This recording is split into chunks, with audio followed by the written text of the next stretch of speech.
My dad was a minister in Jamaica Plain, which is part of Boston. And when the Second World War came, he was very anxious to fight the Nazis.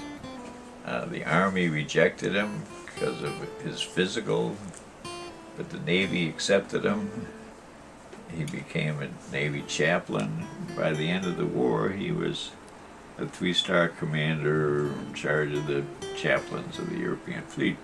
So when he got back, he had learned that he was good at organizing things. And he went to work for CARE in New York, and then he went to work for the World Council of Churches in Geneva, where he was in charge of the resettlement of refugees for 10 years, basically from 50 to 1960, and helped resettle hundreds of thousands, maybe millions of refugees through the churches. He came to Chicago in 1960 as head of the Church Federation of Greater Chicago and was very much involved in the civil rights movement here. They became close allies with Bill Berry of the Urban League, and working together they were among those. They invited Dr. King for a speech at the Soldier Field in '64, and were among those to encourage Dr. King to come to Chicago for his '66 crusade in 1966. When Mayor Daley gave his shoot-to-kill order after the King riots, my dad and several other clergymen insisted on an immediate meeting. They met the next afternoon, and my dad was the one who spoke up and told Mayor Daley that he had to withdraw that order to the police department. The mayor did so the next day at a press conference. Mayor Daley held that against my father from then on, that he had been preached at by my father. They had been friendly before. Mayor Daley had called him into his office several times just to discuss issues. But now Mayor Daley had, my dad learned, was referring to him as that rioter. That fall, right in '68, Mayor Daley put pressure on some Chicago businessmen, and the leading Chicago businessmen restricted their funding of the Church Federation so that my dad could no longer fund community organizations, for instance. And my dad resigned and went to a similar position in Massachusetts. Then he retired. Can you tell us about the King riots in 1968? As folks know, I think, the day after Dr. Martin Luther King was assassinated in Memphis, Tennessee, by a white man, there were riots in over 100 American cities. Every place where there were black people, they were outraged. The West Side was burning. You could see the smoke from the Sun-Times building in the Loop. You could see the black smoke coming up from the West Side. I ended up writing the story the following weekend about how the riot started, what caused the riot here in Chicago.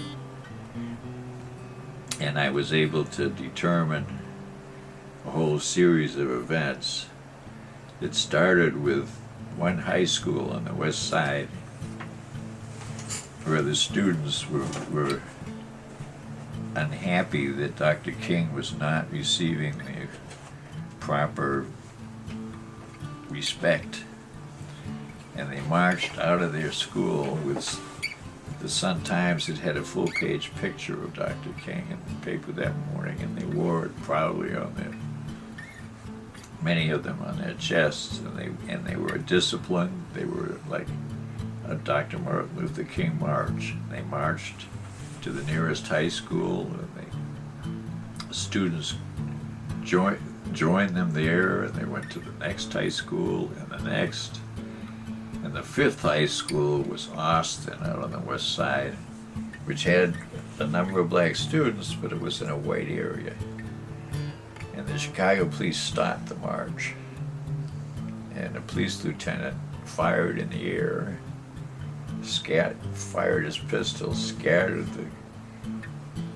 the march, and the angry young high school bitter went down on Madison Street and started breaking windows. They felt, think for a moment, Dr. King had been hit in the head with a rock in a white neighborhood trying to talk about integration. And here these students are just trying to pass through a white neighborhood to get their friends at Orr High School, and they get stopped by the police and a shot fired. They just felt so righteous that Dr. King was being dishonored. So that was the start of the riots, which was really mid-afternoon. But by that night, the whole West Side, virtually every white-owned store on Madison and Roosevelt were burned down. Can you tell us about the 1968 Democratic Convention? I was assigned by the Sun-Times to cover the convention, to be responsible for covering the demonstrations aspect of it. So my job was initially who's coming to the convention and why. And basically it was National MOB, it was called, National Mobilization Against the War in Vietnam.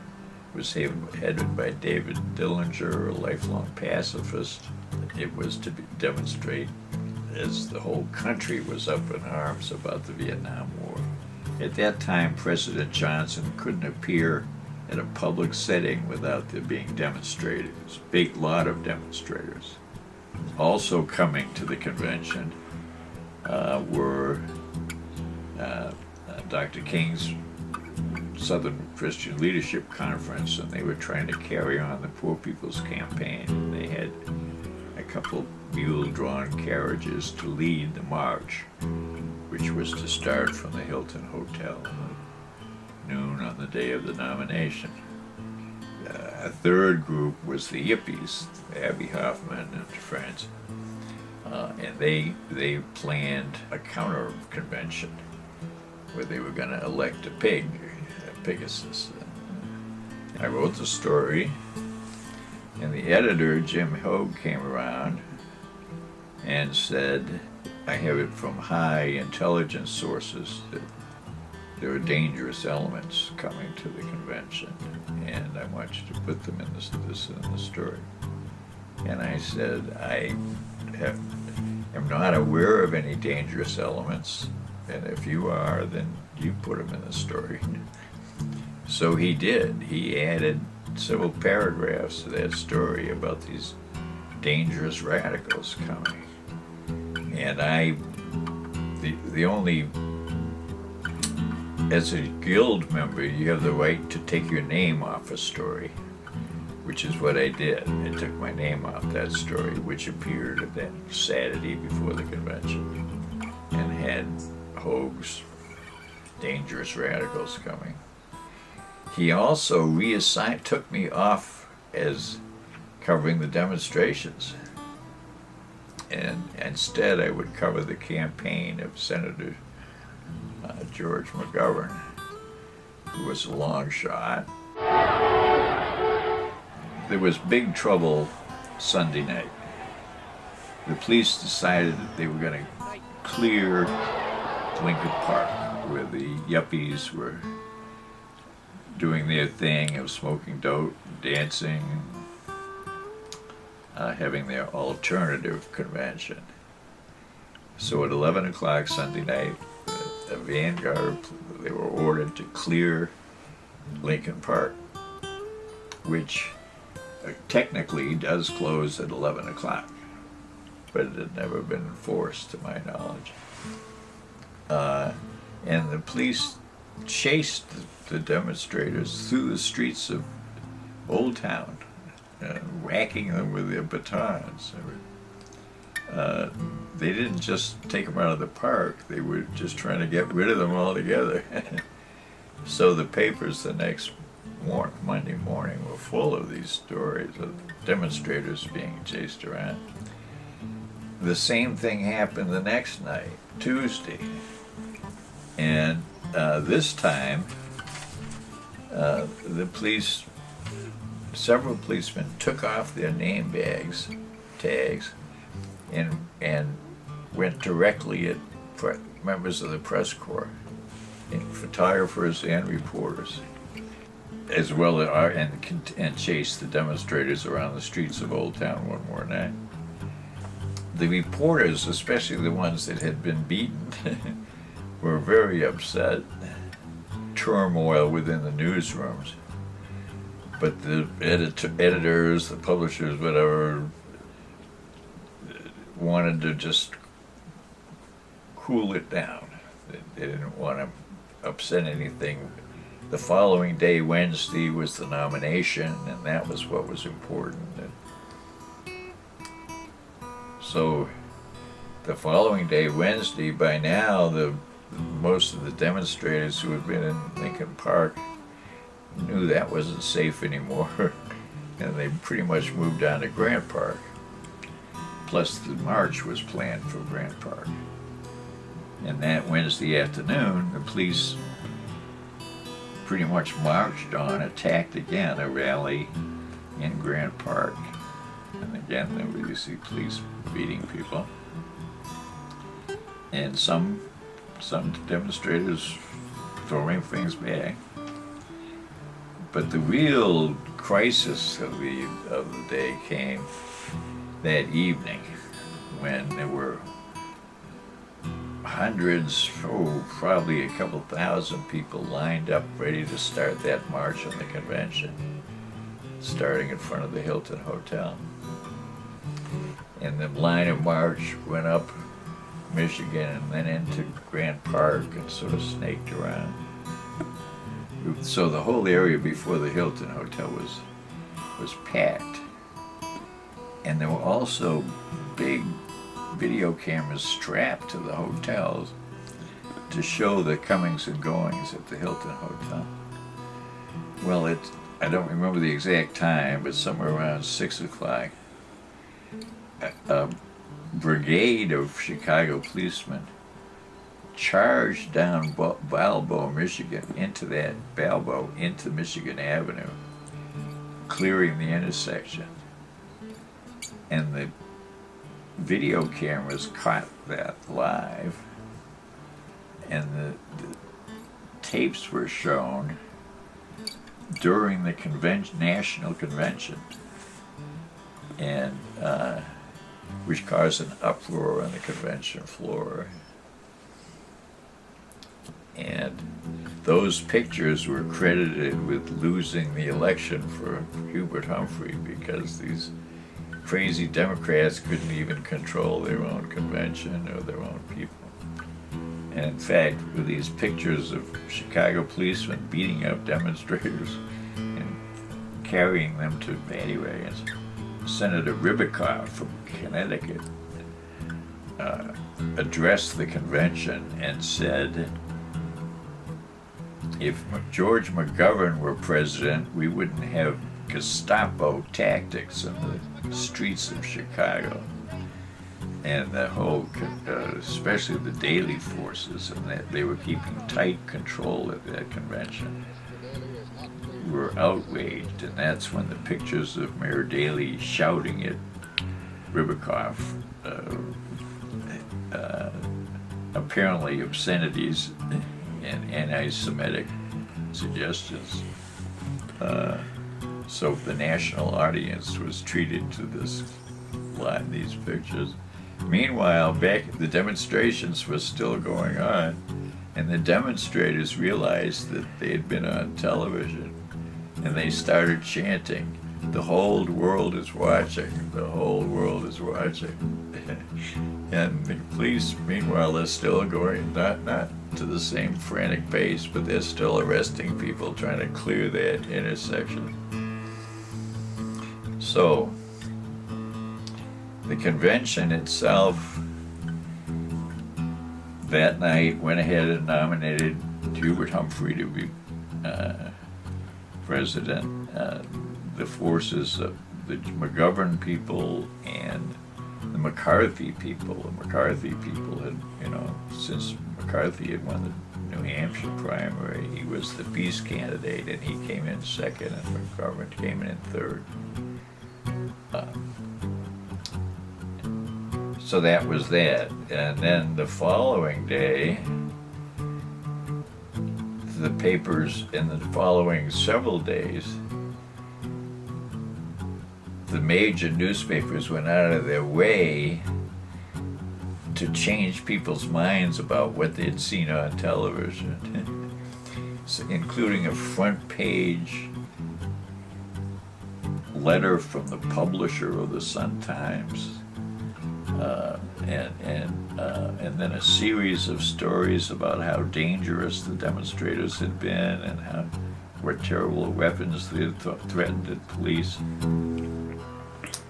Mayor Daley went on national television and told Walter Cronkite in one dramatic moment that his own life had been threatened.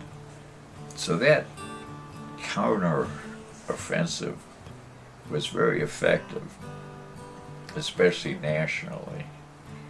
Locally, that Friday night, after the papers had really turned and were not reporting, were taking back what everybody knew was true, there was a meeting of angry reporters in the top room at the Ricardo's restaurant and bar where news people used to hang out.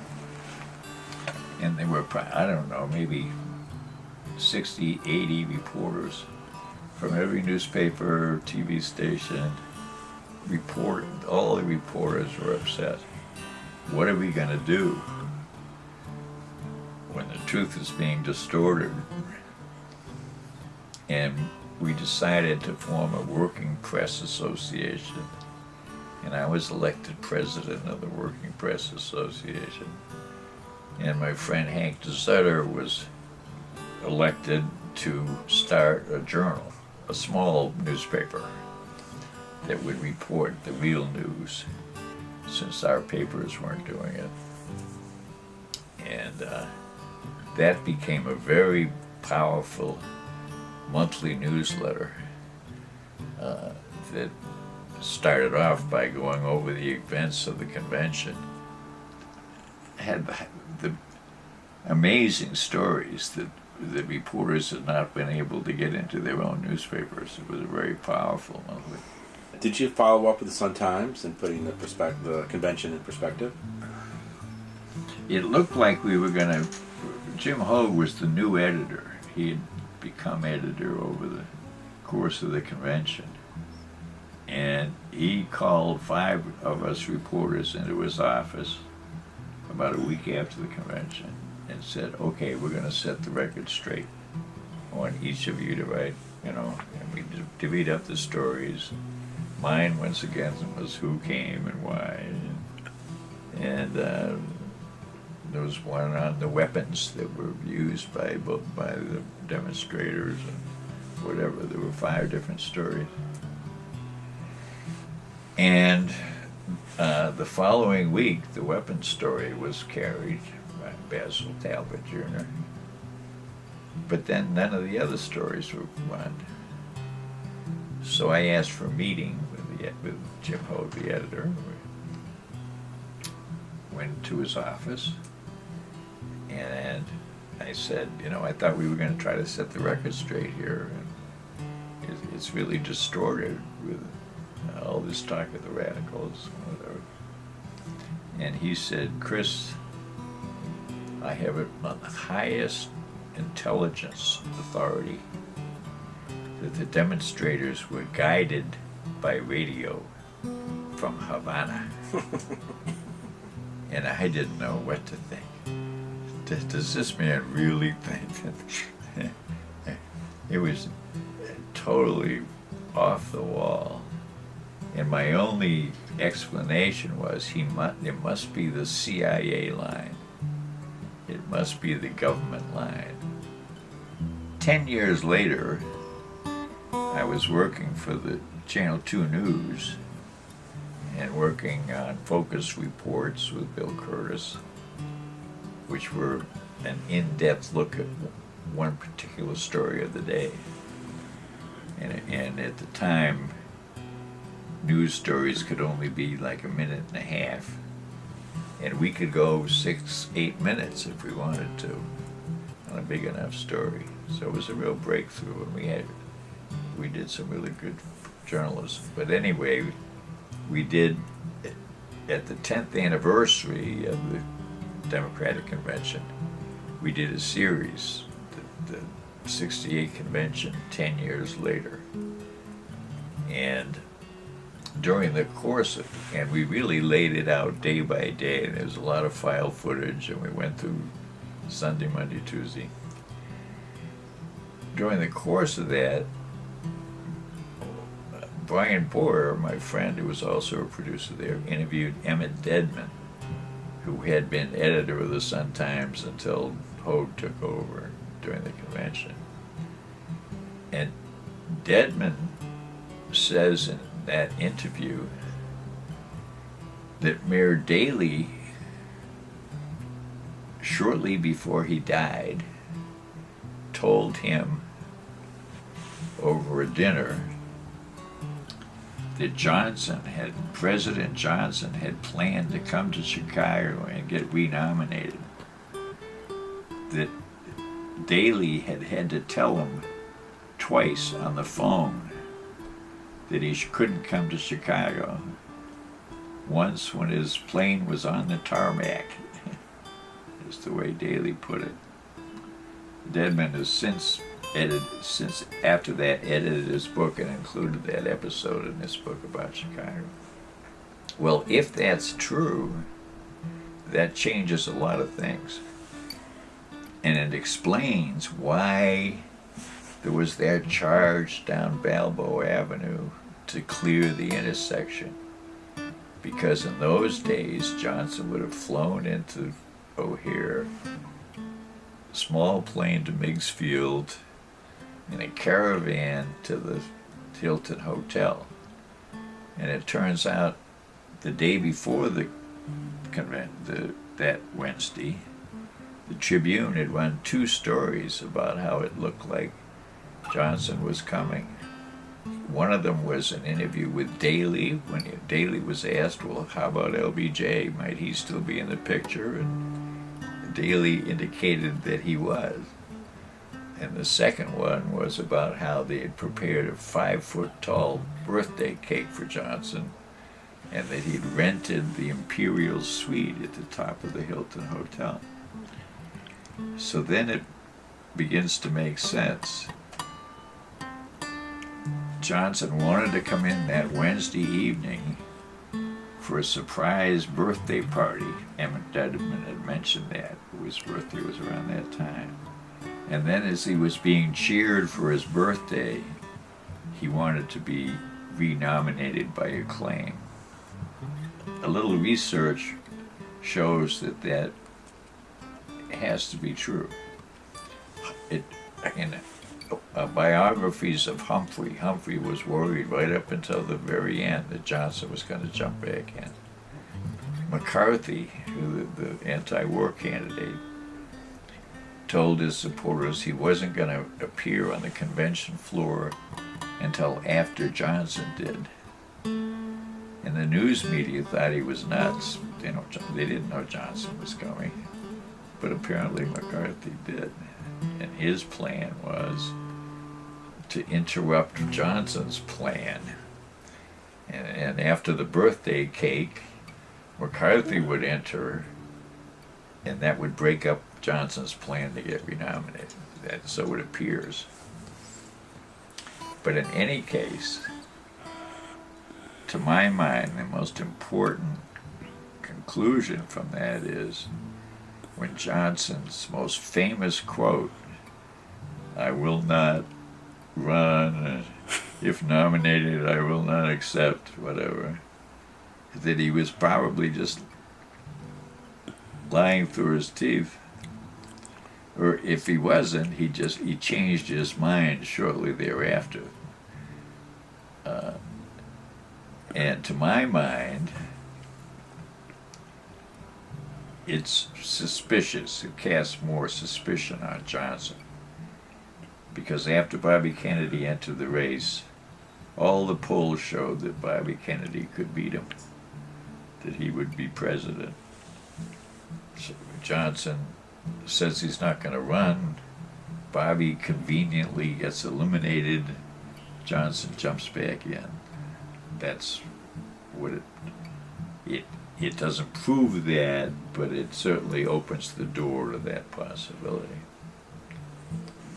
And a final note on the convention, in the Ken Burns series on Vietnam that aired last year, he does say in that series that Johnson was planning to come to Chicago that Wednesday.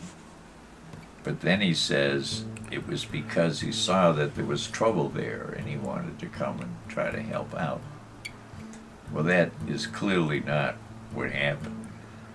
Yes, he was planning to come to Chicago to get renominated. That's what Ken Burns did not say. Ken Burns also, by the way, gave slanted coverage on the demonstrations. For instance, he acts as if, once again, they're a dangerous radical group. He describes them as marching on the Hilton. Well, they didn't march on the Hilton. They had a scheduled march that was starting at the Hilton. And in fact, if the city had been clever, they would have let that march go south for 8 blocks and stopped it there, and then there wouldn't be anybody in front of the Hilton. But Johnson's secrecy was, to my mind, the biggest problem. Since he didn't want to know, nobody could know he was coming. So, and then all of a sudden, they have to clear a path for him. That's what led to the disaster. That and for the first time, video cameras being used in the news shows. Dad, tell me about Bobby Kennedy. I know that you had a working relationship with his organization. On the night that Dr. King was killed, Bobby Kennedy was scheduled to address a rally in the black community in Indianapolis. He had just jumped into the Indiana race to run for president against McCarthy and Johnson, or Johnson's stand-in. And his black audience did not know Dr. King had been killed. And most of his aides said, you really don't want to go into the black community on a night when a white man just killed Dr. King. But Bobby insisted. He went to that black audience in Indianapolis and he broke the news to them. And it is one of the most important speeches, I think, of the 20th century, or most beautiful. And he says, my brother was killed by this kind of an assassination. He quotes Greek poetry, Aeschylus, about the pain we're suffering. You say it was an eloquent speech to that crowd. And of course they were deeply troubled that Dr. King was killed, but they really appreciated his approach. They jeered him. And Indianapolis was the only American city that did not have riots the next day. In any case, shortly thereafter, I was asked to handle press for Northwest Indiana for the campaign. My biggest feat was to get him on the most popular radio station in Lake County, Indiana, which was a country and western kind of station and kind of a redneck host. I led Bobby to that interview through an old deserted kitchen, which really gave me the chills later because Bobby was shot in the kitchen and a month later in California. But anyway, I brought him to the interview, and the host was just overwhelmed that Bobby Kennedy had come to his little studio. And they had a great time in the interview. Bobby just snowed him. On law enforcement, well, he had been, Attorney General of the United States, in charge of law enforcement for years. Bobby was big on pollution, on unions. He just wowed that guy. It was a great broadcast, and they were so proud of it that they reran it the night before the election. So that was my PR best moment for Bobby there.